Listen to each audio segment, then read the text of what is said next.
Victory Venkatesh latest cinema సంక్రాంతికి వస్తున్న block buster విజయంతో తెలుగు చలనచిత్ర పరిశ్రమలో ఒక సెన్సేషన్ విజయాన్ని సాధించింది. సంక్రాంతి కానుకగా రిలీజ్ అయిన ఈ ఫ్యామిలీ ఎంటర్టైనర్ బాక్సాఫీస్ రికార్డులను బద్దలు కొట్టడమే కాకుండా ప్రపంచవ్యాప్తంగా 300 కోట్ల గ్రాస్ మార్కును దాటిన మొదటి తెలుగు ప్రాంతీయ చిత్రంగా చరిత్రలో తన పేరును లిఖించుకుంది.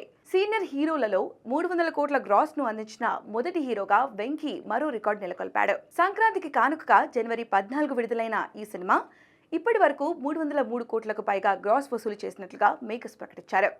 ఈ చిత్రం విడుదలై 3 వారాలు పూర్తి కావస్తున్నప్పటికీ బాక్సాఫీస్ వద్ద కలెక్షన్లను స్టడీగా ఉన్నాయి. రానున్న రోజుల్లో ఈ చిత్రం మరిన్ని వసూలు రాబట్టే అవకాశం ఉంది.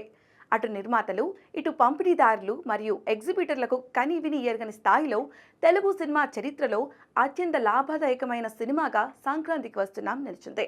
ఈ చిత్రం అనేక ప్రాంతాలలో పాన్ ఇండియా చిత్రాల కలెక్షన్లను కూడా దాటేసింది. ప్రస్తుత పరిస్థితుల్లో ఒక ప్రాంతీయ చిత్రం 300 కోట్ల రూపాయల మైల్ రాయిని చేరుకోవడం అసాధారణమైన విషయం.